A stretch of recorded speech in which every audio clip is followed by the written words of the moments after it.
समाज सेविका, कवि और वंचितों की आवाज उठाने वाली सावित्रीबाई ज्योतिराव फुले, जिनके जीवन और कृत्यों के बारे में अभी भी देश के बहुत सारे लोग नहीं जानते। यहाँ तक कि बहुत सारी महिलाएं भी इस बात से अनजान हैं कि अगर वे आज शिक्षित हैं, रोजगार के योग्य हैं, तो वो आखिर किसके प्रयासों के चलते हैं। सावित्रीबाई फुले का जन्म 3 जनवरी 1831 को पुणे से 50 किलोमीटर दूर पुणे के नैगांव में हुआ था।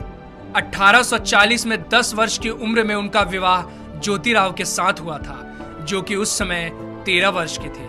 उन्होंने एक बालक को गोद लिया था, जिसका नाम उन्होंने यशवंत रखा। ज्योतिराव ने अपनी पत्नी को घर पर ही पढ़ाया और उन्हें शिक्षिका के तौर पर प्रशिक्षित किया।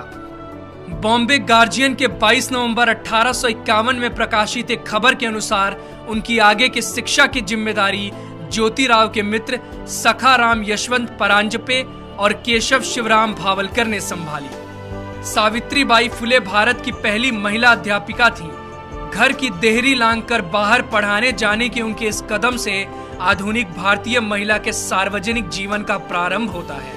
उन्होंने अपने पति ज्योतिराव फुले के साथ मिलकर महिलाओं की शिक्षा के लिए महत्वपूर्ण काम किया। 1848 में उन्होंने देश में पहली महिला स्कूल की स्थापना की, जिसके बाद वो 5 अन्य विद्यालय खोलने में सफल हुई। 5 फरवरी 1852 के एक आवेदन पत्र के अनुसार लड़कियों के लिए पहले 3 स्कूल 3 जुलाई 1851, 17 नवंबर 1851 और 15 मार्च 1852 चिपलू नकरवादा, रास्तापेट और वेडलपेट क्रमशः शुरू किए गए। सावित्रीबाई फुले इनमें से सबसे पहले स्थापित स्कूल की प्रधानाध्यापिका थी। एक ऐसी महिला जिन्होंने 19वीं सदी में छुआछूत, बाल विवाह तथा विधवा विवाह निषेध जैसी कुरीतियों के विरुद्ध काम किया, उसे हिंदुस्तान ने भुला दिया। क्योंकि उनका जन्म एक दलित परिवार में हुआ था, उन्होंने भारत में नारी शिक्षा के लिए महत्वपूर्ण योगदान दिया। भारत में सावित्रीबाई और उनके पति दोनों ने मिलकर शूद्र एवं स्त्री शिक्षा आरंभ कर नए युग की नींव रखी। सत्यशोधक समाज की स्थापना 24 सितंबर 1873 को हुई और सावित्रीबाई फुले इस संस्था की एक अत्यधिक समर्पित कार्यकर्ता थी। ये संस्था कम से कम खर्चे पर दहेज मुक्त और बिना पंडित पुजारियों के विवाहों का आयोजन कराती थी। इस तरह का पहला विवाह 25 दिसंबर 1873 को संपन्न हुआ। सावित्रीबाई के मित्र बाजूबाई निम्बंकर की पुत्री राधा और सीताराम जाबाजी अल्हाट की शादी पहली सत्यशोधक शादी थी।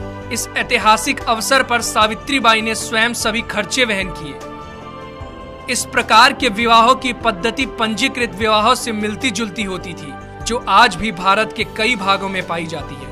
पूरे देश के पुजारियों ने इन विवाहों का विरोध किया और वे इस मुद्दे को लेकर कोर्ट में भी गए। फूले दंपत्ति को कठोर परेशानियों का सामना करना पड़ा, किंतु इससे वे अपने पद से विचलित नहीं हुए। 4 फरवरी 1889 को उन्होंने अपने दत्तक पुत्र की शादी इसी पद्धति से की। यह विवाह आधुनिक भारत में पहला अंतरजातीय विवाह था।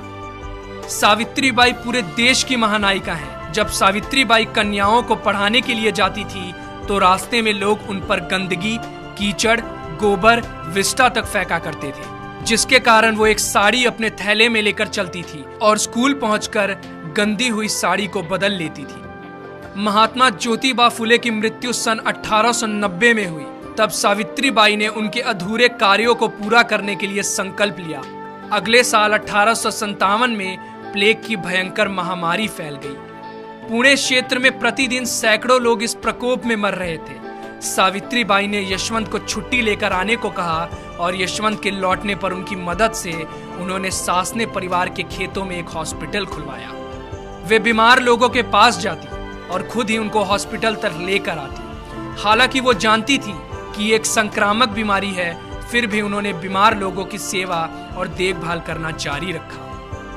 जैसे ही उनको पता चला कि मुंदवा गांव के बाहर महारों की बस्ती में पांडुरंग बाबाजी गायकवाड़ का पुत्र प्लेग से पीड़ित हो गया है, वो वहां गई और बीमार बच्चे को पीठ पर लादकर हॉस्पिटल लेकर दौड़ी। इस प्रक्रिया में यह महामारी उनको भी लग गई और 10 मार्च 1897 को रात 9 बजे आखिरकार उनकी सांसें हमेशा के लिए थम गई। दीन बंधु ने उनके मृत्यु की खबर को बड़े ही दुख के साथ प्रकाशित किया।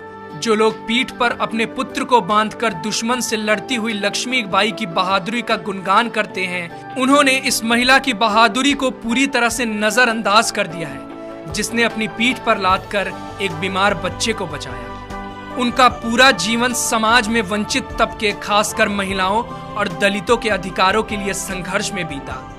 उनकी एक बहुत ही प्रसिद्ध कविता है जिसमें वो सबको पढ़ने लिखने की प्रेरणा देकर जाति तोड़ने की बात करती है। जाओ, जाकर पढ़ो लिखो, बनो आत्मनिर्भर, बनो मेहनती, काम करो ज्ञान और धन इकट्ठा करो। ज्ञान के बिना सब खो जाता है, ज्ञान के बिना हम जानवर बन जाते हैं। इसलिए खाली ना बैठो, जाओ, जाकर शिक्षा लो। तुम्हारे पास सीखने का सुनहरा मौका है, इसलिए सीखो और जाति के बंधन को तोड़ो।